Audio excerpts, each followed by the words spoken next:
آج سائنس یہ تسلیم کرتی ہے کہ دھوپ اور سایہ جسم کے درجہ حرارت کو دو مختلف حصوں میں تقسیم کر دیتے ہیں، جس سے اعصابی دباؤ، دوران خون کی بے ترتیبی اور جسمانی عدم توازن پیدا ہو سکتا ہے۔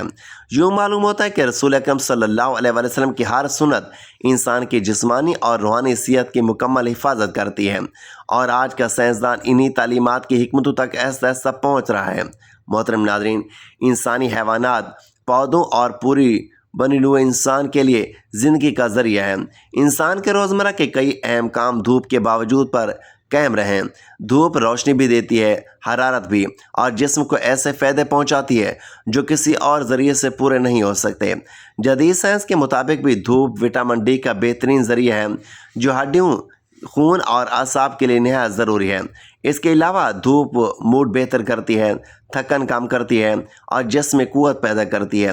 لیکن تمام فوائد کے باوجود حیرت انگیز بات یہ ہے کہ جدید میڈیکل سائنس نے دھوپ میں سونے کے عمل کو نقصان دہ قرار دیا ہے۔ حالانکہ روایاتی اور طب اسلامی میں دھوپ میں سونے کے کسی واضح نقصان یا ممانعت کا ذکر نہیں ملتا۔ البتہ اسلام نے ایک انتہائی اہم بات ضرور بتائی ہے کہ دھوپ اور سائے کے درمیان بیٹھنا یا سونا درست نہیں۔ حضرت بریدہ رضی اللہ تعالیٰ عنہ سے روایت ہے کہ نبی کریم صلی اللہ علیہ وآلہ وسلم نے فرمایا کہ دھوپ اور سائے کے درمیان بیٹھنے سے منع کیا گیا ہے۔ اسی طرح سنن ابو داؤد کی روایت ہے کہ نبی کریم صلی اللہ علیہ وآلہ وسلم نے فرمایا کہ جب تم میں سے کوئی دھوپ میں بیٹھا ہو اور دھوپ سمٹ کر اس کے بعض حصے کو دھوپ میں اور بعض حصے کو سائے میں کر دے تو وہ شخص اس جگہ سے ہٹ جائے۔ یعنی اسلام یہ سکھاتا ہے کہ دھوپ میں بیٹھنا، دھوپ میں لیٹنا یا خصوصی سردی کے موسم میں دھوپ سیکنا تو ایک فطری چیز ہے، لیکن آدھا دھوپ میں اور آدھا سائے میں ہونا انسان کے جسمانی نظام کے لیے درست نہیں۔ اب سوال یہ ہے کہ دھوپ اور سایہ ساتھ ہونے میں آخر نقصان کیا ہے؟ جدید میڈیکل سائنس نے اس بات کا سائنسی پہلو بھی بیان کیا ہے۔ جب انسان کا جسم ایک ہی وقت میں دو مختلف درجہ حرارت سے ٹکراتا ہے، یعنی جسم کا ایک حصہ دھوپ میں ہو اور دوسرا حصہ سائے میں ہو، تو اس سے خون کی گردش غیر متوازن ہو جاتی ہے۔ انسانی جسم کا وہ حصہ جو دھوپ میں ہوتا ہے، اس میں حرارت بڑھنے کی وجہ سے خون تیزی سے گردش کرتا ہے، جبکہ جو حصہ سائے میں ہوتا ہے اس میں خون کی روانی سست پڑ جاتی ہے۔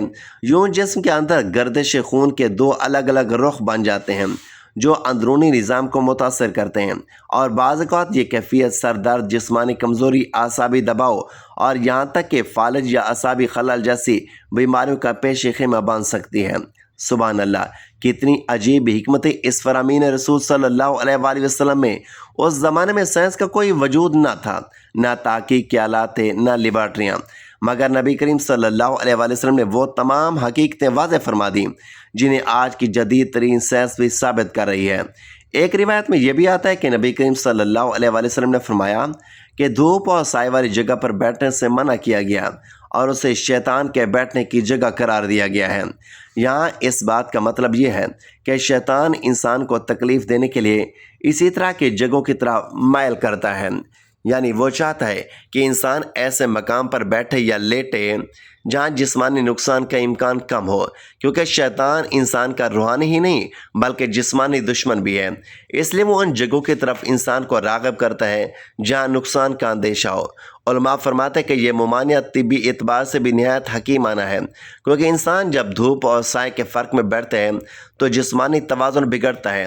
اس لیے اگر کوئی شخص لا علمی میں ایسی جگہ بیٹھ جائے تو اس پر شرعاً کوئی گناہ نہیں، مگر کیونکہ اس کے جسم کے لیے خطرہ ہے اس لیے اس سے بچنا افضل ہے، بہتر اور حکمت کے عین مطابق ہے۔ اس کا حکم کا مقصد بندے کے لیے سہولت، شفقت اور خیرخواہی ہے، نہ کہ سختی یا پابندی ہے۔ اس لیے کچھ علماء نے تنزیہ کراہت یعنی ناپسندیدہ عمل قرار دیا ہے۔ دھوپ میں بیٹھنے، دھوپ میں چلنے اور سردیوں کے موسم میں دھوپ سینکنے کا عمل ہر معاشرے میں نظر آتا ہے، اور یہ انسان کی فطرت کے بھی عین مطابق ہے۔ دھوپ قوت مدافعت بڑھاتی ہے، ہڈیوں میں کیلشیم کی جذب ہونے کی صلاحیت بہتر کرتی ہے، ذہنی تھکن کم کرتی ہے، جلد کی بیماریوں میں کمی لاتی ہے اور جسم کے اندر توانائی کا نظام مضبوط کرتی ہے۔ مگر دھوپ کے بے شمار فائدوں کے باوجود اسلام نے وہ نقطہ واضح کیا جسے جدید سائنس نے کئی صدیوں بعد دریافت کیا، اور وہ ہے دھوپ اور سائے کے درمیان بیٹھنے کی ممانعت۔ اس ممانعت کی حکمتوں میں جسمانی توازن، اعصابی سلامتی، خون کی روانگی، نظام دوران خون ان کا درست رہنا شامل ہے۔ انسان جب ایک ہی وقت میں دو مختلف ماحول سے ٹکراتا ہے تو جسم کے اندر دفاعی نظام تیزی سے کام کرتا ہے۔ نتیجے میں جسم توانائی ضائع کرتا ہے، اعصاب تھک جاتے ہیں، دل کی دھڑکن پر دباؤ بڑھتا ہے اور کمزوری محسوس ہوتی ہے۔ یہی وجہ ہے کہ بعض لوگ دھوپ اور چھاؤں کے درمیان بیٹھ کر کچھ دیر بعد سر چکرانا، آنکھوں میں بوجھ یا جسمانی بے چینی محسوس کرتے ہیں۔ یہ وہی چیز ہے جسے نبی کریم نے 1400 سال پہلے بیان فرمایا دیا تھا۔ فقہا کہتے ہیں کہ دھوپ اور سائے کے فرق میں بیٹھنا حرام نہیں بلکہ مکروہ ہے، یعنی ایسا عمل جس سے بچنا بہتر ہے۔ اس حکم میں اللہ تعالیٰ کی طرف سے شفقت اور نرمی ہے۔ اگر کوئی شخص لا علمی میں یا مجبوری میں ایسی جگہ بیٹھ جاتا ہے تو اس پر کوئی شرعی گناہ نہیں ہے، مگر کیونکہ اس میں نقصان کا امکان موجود ہے، اس لیے اسلام انسان کو بہتر راستہ دکھاتا ہے، وہ راستہ جو انسانی صحت کی حفاظت کرتا ہے۔ یوں معلوم ہوتا ہے کہ رسول اکرم صلی اللہ علیہ وآلہ وسلم کی تعلیمات نہ صرف روحانی بلکہ جسمانی صحت کے بھی مکمل ضامن ہیں۔ آج کی میڈیکل ریسرچ بھی اس حقیقت کی تائید کرتی ہے کہ دھوپ انسان کے لیے ضروری ہے، مگر دھوپ اور سائے کے بیچ رہنا جسمانی نقصان کا باعث بنتا ہے۔ یہ تمام حکمتیں اس بات کا ثبوت ہیں کہ نبی کریم صلی اللہ علیہ وآلہ وسلم کی ہدایات ہر زمانے کے لیے مکمل اور ابدی رہنمائی رکھتی ہے۔ محترم ناظرین، انسانی جسم ایک نہایت نازک، باریک اور انتہائی منظم نظام کے تحت چلتا ہے۔ اللہ نے ہمارے جسم کے ہر عضو کو ایک مخصوص ترتیب، مخصوص بھاؤ اور خاص انداز کار کے ساتھ بنایا ہے۔ اس لیے نبی کریم صلی اللہ علیہ وآلہ وسلم کے فرامین اور سنتوں میں ہمیں جسمانی صحت، ذہنی توازن اور نیند کے آداب کے بارے میں بے شمار ہدایات ملتی ہیں۔ انہی ہدایات میں سے ایک نہایت اہم ہدایت اوندھے منہ لیٹنے سے منع کرنا بھی ہے۔ نبی کریم صلی اللہ علیہ وآلہ وسلم نے اس انداز میں سونے یا لیٹنے کو نہ صرف ناپسند فرمایا بلکہ اسے واضح الفاظ میں منع بھی فرمایا۔ یہ پابندی دراصل اس لیے نہیں کہ انسان پر کوئی تنگی کی جائے، بلکہ اس لیے کہ یہ انداز نیند جسم کے اندرونی ڈھانچے کی قدرتی ترتیب کے منافی ہے۔ جب انسان اوندھے منہ لیٹتا ہے تو جسم کے وہ اعضاء جو کھلے سینے، اعضاء، نظام تنفس اور دوران خون کی گردش کے محتاج ہیں، وہ دباؤ میں آ جاتے ہیں۔ مثال کے طور پر ایسے انداز میں لیٹنے سے تمام اعضائے ہضم اور اعضائے رئیسہ اپنے قدرتی پوزیشن سے ہٹ جاتے ہیں۔ معدہ، آنتیں، جگر اور پھیپھڑے اس زاویے میں دباؤ کی زد میں آ جاتے ہیں جس سے نظام ہضم سست ہونے لگتا ہے اور آنتوں کی حرکت غیر متوازن ہو جاتی ہے۔ طبی ماہرین کے مطابق جو انسان مسلسل الٹا لیٹنے کا عادی ہو جاتا ہے اس کے اندر ایسیڈ ریفلیکس، بد ہضمی، جلن اور گیس جیسے مسائل پہلے پیدا ہوتے ہیں اور بعد میں یہ بیماریاں مستقل صورت اختیار کر لیتی ہیں۔ اسی طرح سینے پر وزن بڑھنے کی وجہ سے پھیپھڑوں کی کارکردگی کم ہو جاتی ہے، سانس اندر تک نہیں جا پاتی اور جسم کو مطلوبہ آکسیجن پوری مقدار میں نہیں ملتی۔ اس کی وجہ سے تھکن، سستی اور دماغی کمزوری پیدا ہونے لگتی ہے۔ لیکن ان سب نقصانات میں سب سے بڑا نقصان دماغ کو پہنچتا ہے۔ دماغی لہریں جو عام حالات میں پوری ترتیب اور مثبت متوازن انداز سے کام کرتی ہیں، الٹا لیٹنے سے متاثر ہوتی ہیں، ان کا بھاؤ بگڑ جاتا ہے اور سائنس زبان میں یہ لہریں مثبت رخ سے ہٹ کر منفی فریکوینسی اختیار کر لیتی ہیں۔